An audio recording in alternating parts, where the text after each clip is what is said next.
I have a message from Charlotte Tilbury right here on my phone to share with you. It says, "Hello, darlings. You are too poor. You will never look good, and you're never going to look good ever again in your whole life. Lots of love, Shazza Tibbs." That's what she said.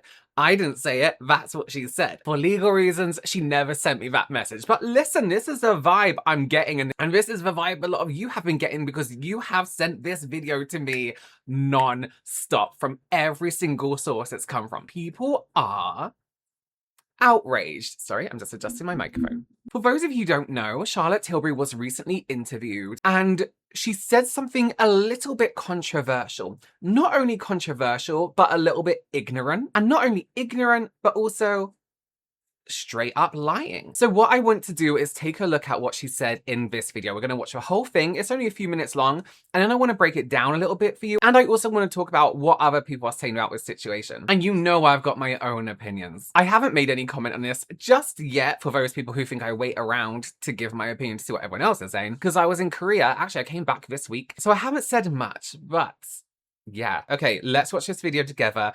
You tell me what you think from the get-go, right? When you dupe the consumer. That's not the quality and formula that you're going to get these amazing performance that empowers people to look and feel that way.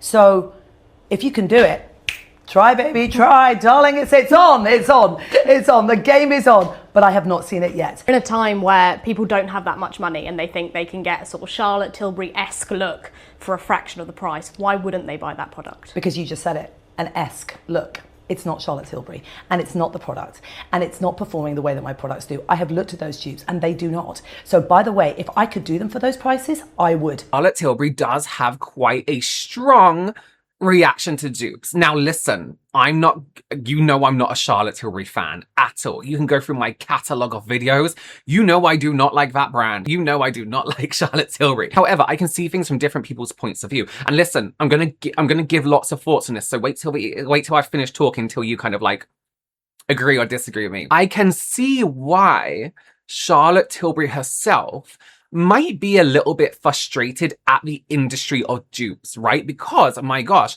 don't they aim for her brand in particular? Everybody tries to dupe for Hollywood filter. Sorry if I say the names of products wrong. I'm not overly familiar with her brand, so I might say the names of the dupes instead of the actual product, but you know what I mean. The highlighting things, you know, with a little sponge on the end, anything that they can make remotely look like Charlotte Tilbury, the powder, the compact powder, they will. Right? And one brand that we all know I absolutely despise is KBeauty. Because, let me show you, right? They really, really dupe Charlotte Tilbury insanely. Now, this is where I draw the line between duping and copying. Okay? So I can see why Charlotte Tilbury may be angry at herself as Charlotte Tilbury, the makeup artist and brand creator, when she sees things like this. MCO dupe like nobody else in a way that they just straight up copy. Actually, to a point, I don't know if you've noticed, but on the screen here, my search term to find these products was Tilbury. Again, I just want to say for the American people doing this, it's not Tilbury like the fruit, it's not berry, it's Tilbury like you're burying someone. Bury. Tilbury. Anyway, that's fine. Say it how you want. It's whatever.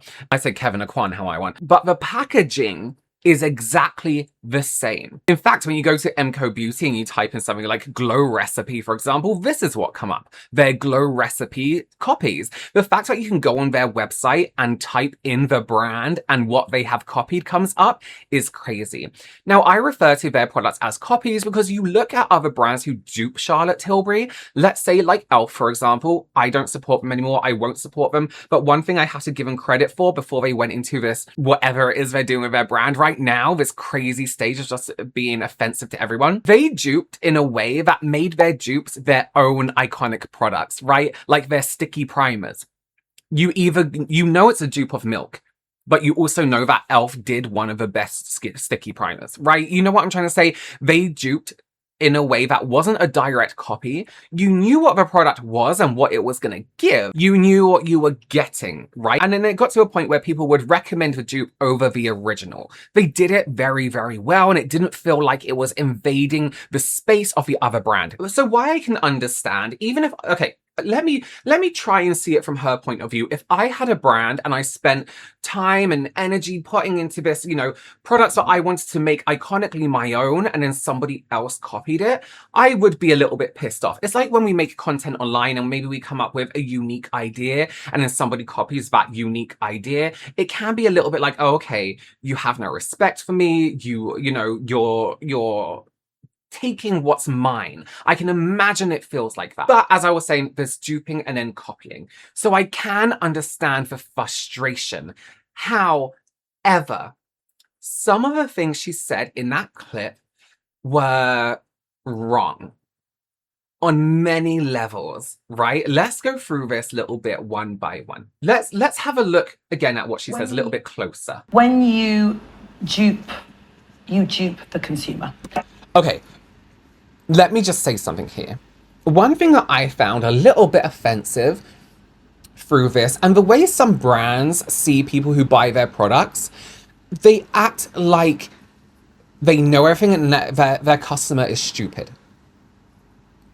A customer who is buying a dupe of a product, they know it is not the original product. They know it may not be to the standard of the more expensive product, right? Which we will also get into a little bit later because sometimes it's better.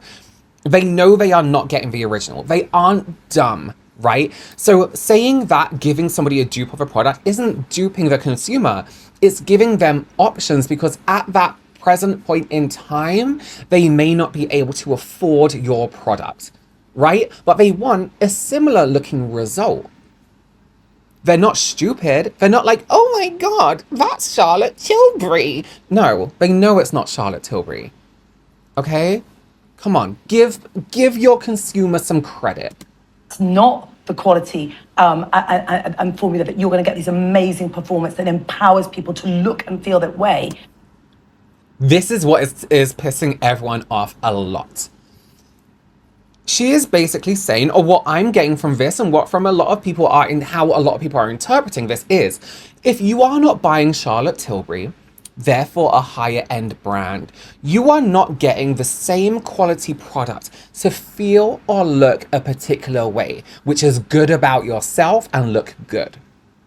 Let me tell you, Charlotte Tilbury and Charlotte Tilbury team, as a professional makeup artist myself, as somebody who has experienced all your products in the different SKUs, all the formulas, there is nothing exceptional about your products.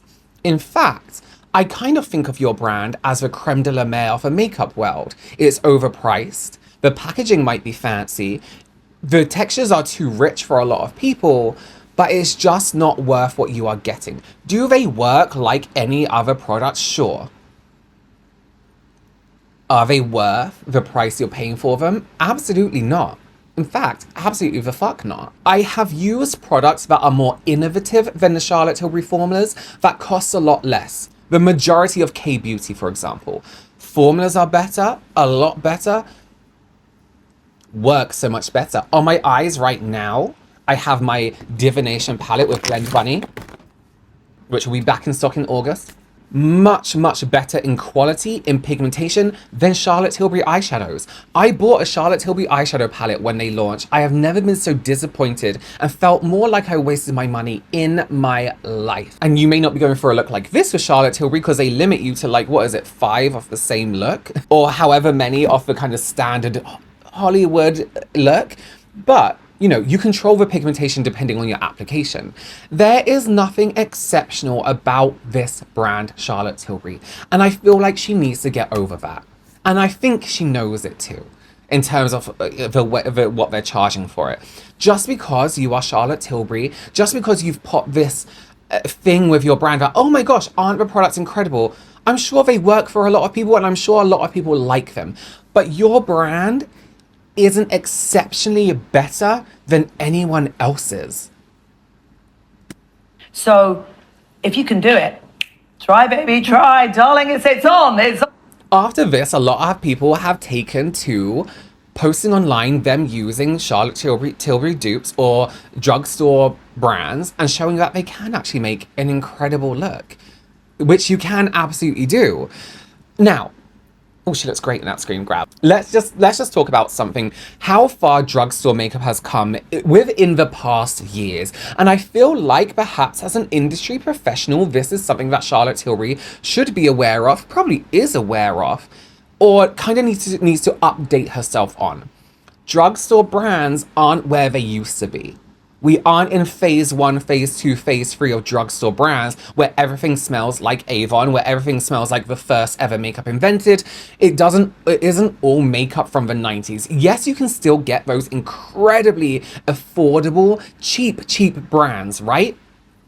Some of it performs really well, some of it doesn't. It depends on the individual.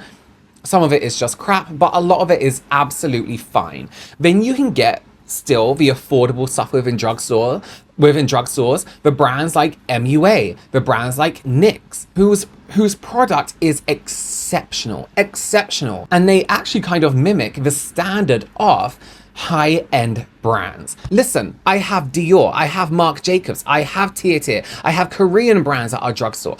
I have everything you can imagine in this room of every standard. I have Gucci bronzers, but I prefer the MUA Academy bronzers. I have Dior highlights, but I prefer Korean brand highlights. You know what I mean? That's not just, and that's personal preference. But as somebody who has worked with loads of formulas on loads of different skin types, I can tell you that these more affordable brands, these more affordable formulas don't work like they used to. They're not I'll just buy these and get by. They are repurchases for a lot of people because they work on so many different skin types, tones, and textures. This is not 1997 anymore. It's not even 2010. It's not even 2015. We are advanced when it comes to makeup that is available for everyone with every budget. The statement that drugstore, not saying she said this, that drugstore makeup is lesser than when it comes to the performance than high end is just now factually incorrect.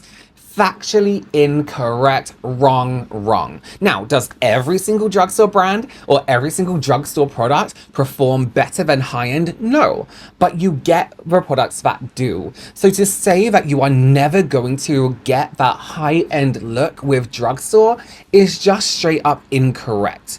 Let's say, for example, I did a comparison of MUA Academy's Lumi Tint and then Victoria Beckham's drop thing. And I just said, I didn't even tell the brand, I said to people on Instagram, which side do you prefer? Tell me which side you prefer. Everyone preferred Lumi Tint from MUA Academy because it looked better. Sometimes that's just how it is. This is an outdated point of view. Very outdated, and I am surprised she says stuff like this because not only is it ignorant to the world we live in terms of makeup, but is also very ignorant towards the industry she is in. However, I know why she's saying it, and I believe she knows that this is the case because it's her competition. And Charlotte Tilbury is scared of competition. We see this from her taking legal action against smaller brands, independent brands, whose logo she says look like hers, but don't, so they change the logo. She is scared of competition. Shazza Tibbs, Charlotte Tilbury, one of the biggest makeup brands in the world, is scared of a little competition? I wonder why. It's on, the game is on, but I have not seen it yet. In a time where people don't have that much money and they think they can get a sort of Charlotte Tilbury-esque look for a fraction of the price, why wouldn't they buy that product? Because you just said it, an esque look. It's not Charlotte Tilbury, and it's not the product, and it's not performing the way that my products do. I have looked at those tubes, and they do not. So, by the way, if I could do them for those prices, I would. I actually want to show you something here. Jordan Liberty, who is an incredible artist, right? Makeup artist, photographer, post-production, artistic director. He did the shoot for my divination palette with Blend Bunny. He knows the industry very well. He posted this on his stories, and I want to read it out to you. Regarding the Charlotte Tilbury interview, he says, "I'm sorry, but this is complete BS and snobbery at its worst. Let me break it down." And my gosh, does he break it down. It's not just Charlotte Tilbury, it's larger brands in general that are in stores like Sephora and who have freestanding stores. All that overhead goes into the unit cost of a product you are purchasing. A $37 Charlotte Tilbury lipstick signals a luxury product. So you pay $37 in Sephora for that lipstick. Sephora takes 60% of that unit cost. We all know how hard it is to stay in Sephora, right, as a brand. And of the $14.80 that goes to Charlotte Tilbury, that number has to pay for the testers and returns, shelving units, pay-to-play real estate in Sephora, staff to represent the brand and freelancers to sell, and the celebrity endorsements on the product campaigns. So the actual cost of that product is likely around $3.70, as markup on prestige retail is generally 10% markup. Your favorite DTC or indie brand that bypasses expensive luxury retailers, celebrity endorsements, and tons of employees likely can produce the same quality product, often at the same manufacturer, and sell it for $14 to $20. The price is lower, but the quality could be identical or even superior. The less expensive is labeled the dupe, even if it wasn't designed so. People seek out a less expensive option, and when they find something comparable, it makes the dupe label. I'm certainly not trying to demonize luxury and prestige brands. What I'm challenging is the sheer snobbery of claiming that a higher price point is inherently superior. Completely false. Sometimes a higher price point absolutely aligns with that statement, but we also all have a favorite indie or drugstore formula that we can't live without. If we're going to talk about quality and the business of beauty, we need to do it from a place of transparency and honesty. It's her saying that a less expensive product won't make the customer feel empowered that struck a nerve. Same for a lot of other people. So only wealthy women who pay $40 for a lipstick can be empowered. I had to screen record that story because I could not agree more.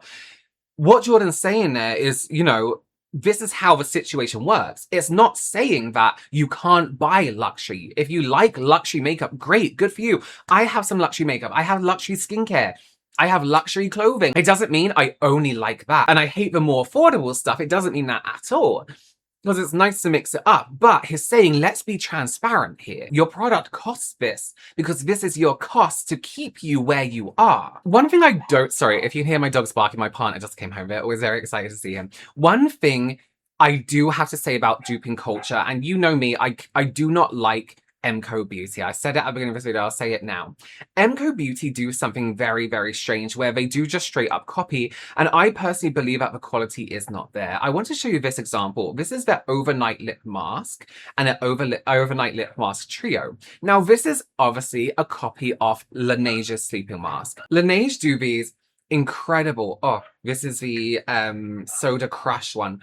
These incredible lip masks that they're very well known for. Laneige is known for their lip products in general. And one thing, so I was just in Korea with Laneige. They very kindly invited me out there to celebrate the launch of one of their new products, their lip sleeping mask in Acai Mango Smoothie, which by the way smells amazing. I did get another one. And their lip glowy balm, which I have on my lips right now, and I did this look inspired by it for like an Instagram post.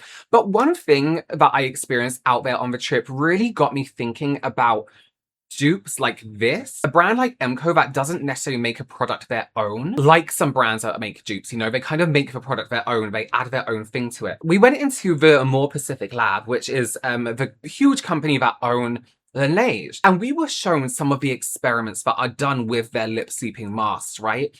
We were shown how, when exposed to intense heat, a lip without the mask on doesn't have that much protection. It gets really dry. And when it does have a mask on, the lip still stays hydrated. We were shown how, you know, at night, sometimes moisture can leave your skin. We were shown how, with the lip mask on, that moisture evaporating could not get through the lip mask. So the scientists were showing us how these lip masks lock in moisture on your lips throughout the whole night. So your lips are really retaining moisture, so you're getting that repair situation from that lip mask. And it got me thinking, this brand, Laneige, so much science and thought go into making these kind of products. But when a brand like Emco just straight up rip off of a brand without that science backing to it, they are kind of duping the consumer, because it's like, okay, you have this option, and we're making it appear like the Laneige mask.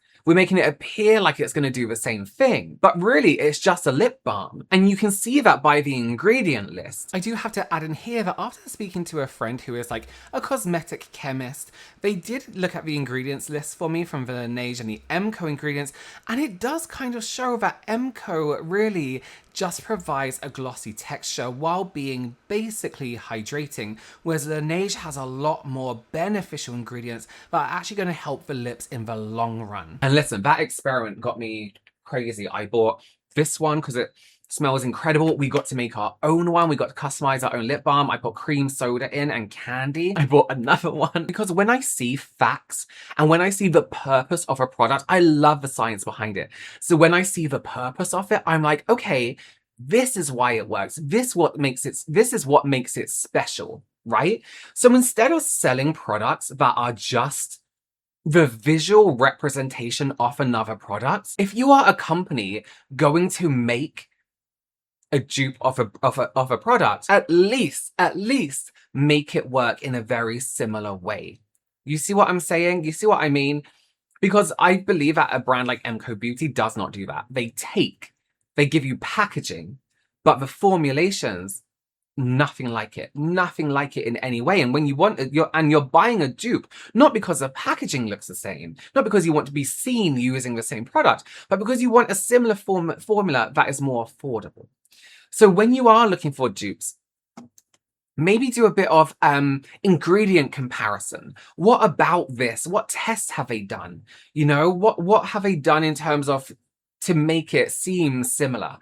Have they just copied the packaging like Emco does? Or have they looked at something and said, how close can we get to this formula that we're offering people something affordable and beneficial to them? And I just want to end this on saying, if you are buying a dupe of a product, it doesn't mean you are lesser than anyone. It means you're smart with money.